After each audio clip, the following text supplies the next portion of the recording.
Sa mga nagsunod ng among pagsidya, Lunes karon, Agosto 17, 2015. Kini sa Jason Dobal ug kini ang Sun.Star Pilipinas.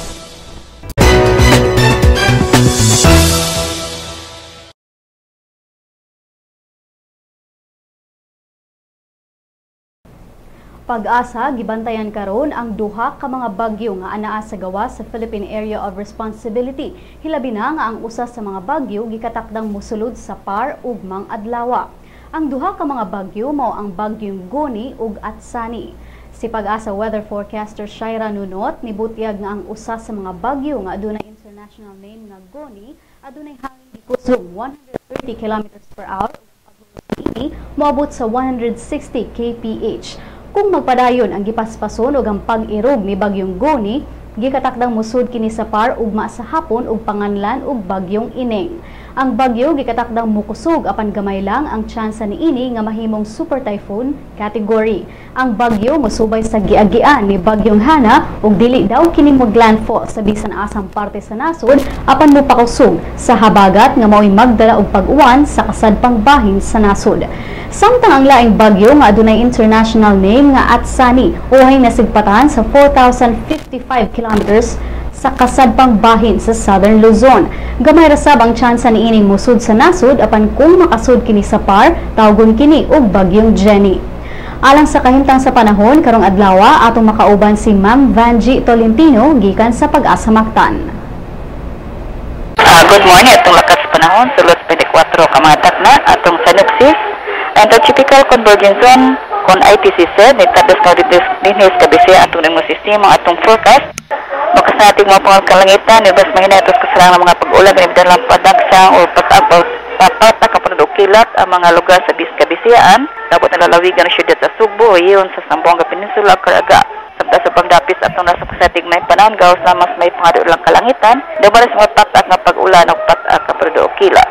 Hindi sa Cebu atong hangin mahinay nga tos kasarangan nga paguros di kasabot ang kasadpan nga tunas kasadpan. Inubanan sa atong kadagatan malinaw na tos kasarangan ang mga pagbalut gawas panahon sa pagpanugdog. Padamanas kos kinito ni kas 25 degrees centigrado ko tunas 33 degrees centigrado. Rekoto water degrees Pag-asa Mactan District kinis Banchi Tolentino mayong punta.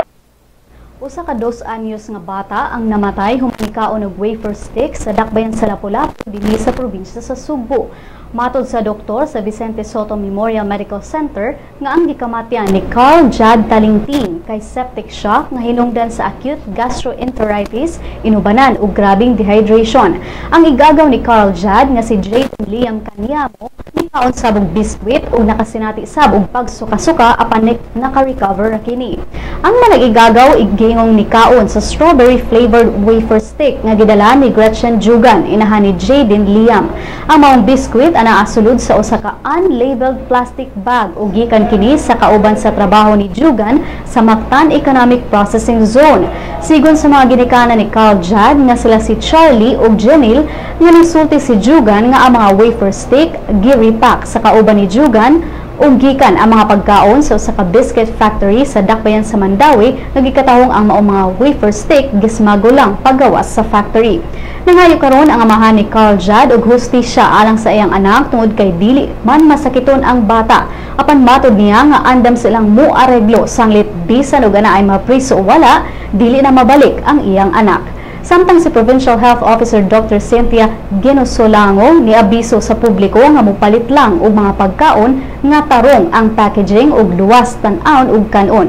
Kung aduna daw kini kalahian sa kolor o tekstura, mamahimong ilabay na lang ang pagkaon. Murder suspect na si Gregorio Rosabal Santos Jr. gikatakdang pasakaan og kaso karong adlawa. Susamang adlaw nga ilubong ang biktimang si Stacy Villar.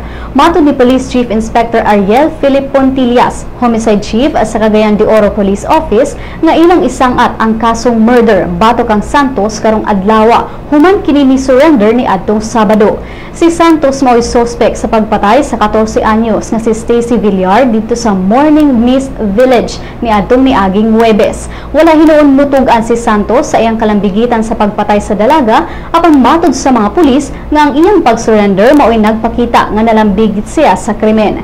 Kagahapon sa Carmen Police Station, si Santos nagdumili paghatag og statement human kini gimanduan sa iyang abogado nga dili lang usa mohatag og habig. Ang patayng lawas sa biktima gikatakdang ilubong karong adlawa sa Divine Shepherd Memorial Gardens sa Barangay Bulua, Cagayan de Oro City. 44 ka mga mayor sa probinsya sa Cebu ang anaa karong adlawa sa Laguna aron modawat sa mga i-turn over nga patrol vehicles gikan sa Department of Interior and Local Government. Matod ni Demokrito Diamante, ang presidente sa League of Municipalities of the Philippines Cebu, nga tanang mga lungsod ang makadawat sa police vehicle, ang uban daw makadawat sab o mga fire trucks. Sigo ni Diamante nga dili lang ang Cebu ang makadawat sa mga patrol vehicles apan ang kapin o sa kalibo nga mga lungsod sa nasod bisan unsa pa man ang political party sa usa ka mayor.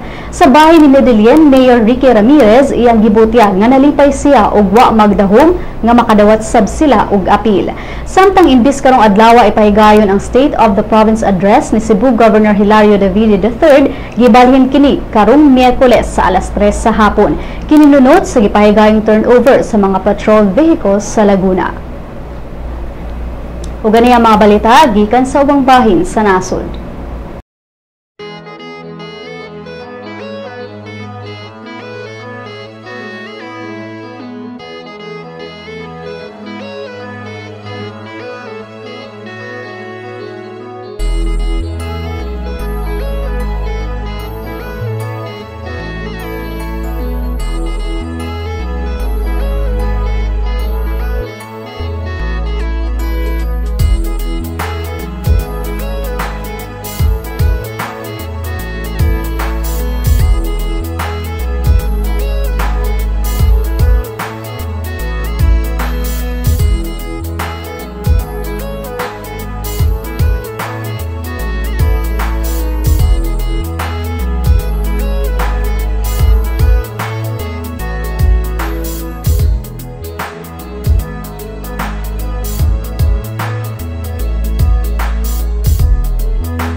Had your daily dose of Sun.Star news? Good news! Sun.Star's e-paper has a 7-day trial version. You can now check on the recent headlines on your desktops, tablets, or smartphones. From the hottest news to the latest updates on any publication. You may register with the following steps. First, go to the website www.sunstar.com.ph. Click the e-paper button on the upper right corner of the page. Click the subscribe button of the new user icon. Fill in the required field of information for registration. Once you're done, don't forget to mark the I have read and agreed to the terms of use and the privacy policy. Click Next. Step 2 will let you choose your type of subscription. Since you're subscribing for the free version, click on the Sun.Star Cebu free trial. Click Next. The end of the registration will lead you to the page of today's headlines. Enjoy your 7-day free trial subscription. For more information, visit www.sunstar.com.ph. Welcome to the newest member of the Sun.Star family, My Sun.Star, a mobile application that allows you to remove all the online clutter and focus on what you want, what you need. To enjoy our latest edition, you must have an Android device, a mobile phone or tablet. Go to the Google Play Store, type My Sun.Star in the search box. Click on Search. Once brought to the application, click on Install. Wait. When download is complete, click Open. You will be brought to the login page. You may use your Facebook or Google Plus account to register.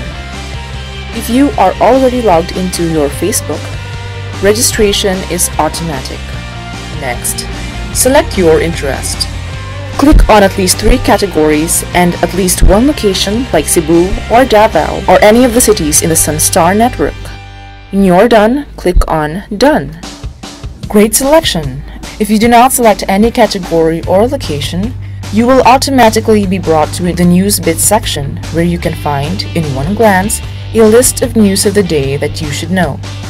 If you have selected your interest, the News Bits will be the first list, followed by different categories that you chose. This way, you do not see all the other news and articles that will not be relevant to you. What you see is what you want. If you want to add more categories, click on the menu icon on the top left. Choose My Interests. Select again. You will also see in the menu information prepared specifically for the mobile app. These are Lotto, classifieds on jobs and properties, and obituaries. What makes My Sun.Star different from the Sun.Star website and the responsive mobile site is its customization feature. You be the judge of what is news to you.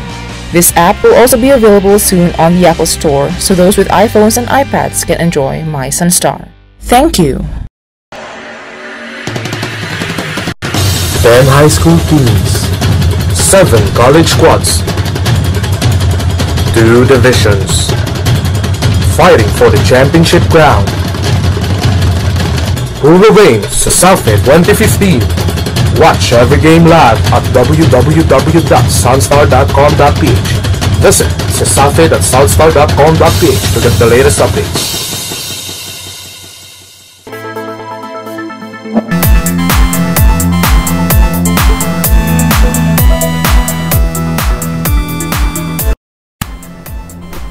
Wala pa'y pildi ang Ateneo de Cebu Magis Eagles ug University of San Carlos Baby Warriors sa high school division. Samtang sa college, nag-una ang UV Green Lancers ug USC Warriors sa team standing sa nagpadayong Cesafi basketball tournament.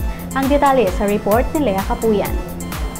Sa pagsugod sa Cebu Schools Athletic Foundation Incorporated kung Cesafi Basketball Tournament ni adtong Agosto 1, 2015, nag-una sa team standing sa High School Division ang Sacred Heart School at Ateneo de Cebu Magis Eagles sa ilang 4 ka daog ug wala pay pildi.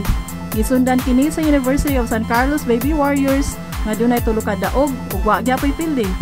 Nahimutang sa ikatulong dapit ang University of Southern Philippines Foundation Baby Panthers sa ilang 3 ka daog ug 1 ka pildi.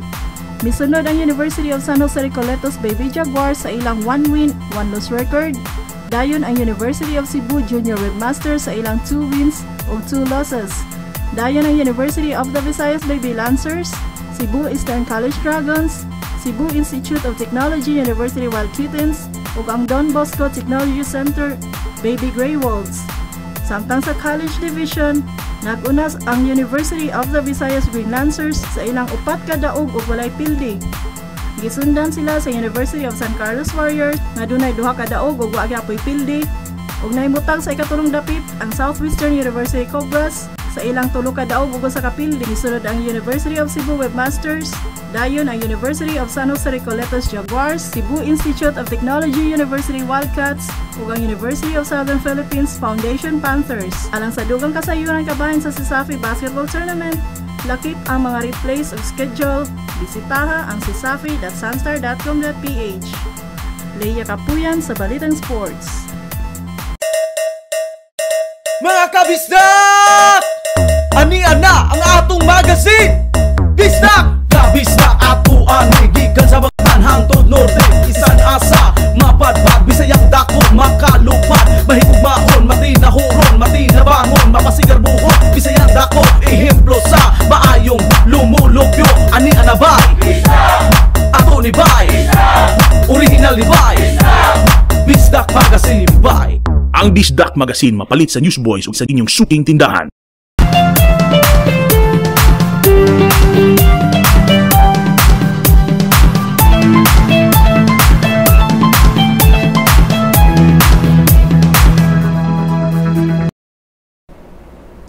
Pokwang nakuhaan sa gisabak nga bata apan American boyfriend ni Pokwang padayong musuporta kaniya. Ang detalye sa Showbiz Chika ni Crystal Clemente. Comedian o kapamilya actress nga si Pokwang nakuhaan sa iyang gisabak. Kini mao'y gibutyag sa iyang American boyfriend nga si Lee O'Brien human siya gi-interview sa Showbiz Connect na Connect sa TV5 ni atong Biyernes. Si Goni O'Brien nga nakuhaan si Pokwang duha ka semana na ang nilabay. Apan bisan sa kasakit nagiagian sa manag-uyab, nagpahibiling positive ang outlook ni O'Brien. Matud niya nga ila lang yun dawaton nga wala pa mahitabo alang kanila ang ilang ipangayo, dili pa kini oras ug mukop lang sa daw sila. Dugang pasalangyaw nga bisan giagian pa nila ang maong sakit nga panghitabo, wala gihapon sila nawagtangan og paglaom nga magka-baby gyud sila. Matud ni O'Brien nga ang magka-baby gyud daw ilang gipaningkamutan mahitabo ug moabot ra daw ni kanila. Tungod sa maong insidente ni padayag si Lee O'Brien nga padayon niyang suportaan si Pokwang ilabi na sa kasakit nga ilang giagian ug magpabilin siyang mahigugmaon sa iyang partner. Si Pokwang ug O'Brien nagkaila sa set sa The Filipino Channel movie nga Edsa Woolworth ug nagkauyab ang duha Pebrero ning tuiga. Crystal Clemente alang sa Showbiz Chika. Bisitaha ang celebrity at Sun.Star.com.ph. Ipapad mo sa Twitter at Showbiz. Walay nakadaog sa mga premyo sa 658 Ultra Lotto o sa 649 Super Lotto sa mga bulang kagabi. Bulahon unya ang 655 Grand Lotto o 645 Mega Lotto. Ania ang balos dolyar gikan sa Bangko Sentral ng Pilipinas. Mosunod ang kapalaran gikan sa Sun.Star Super Balita.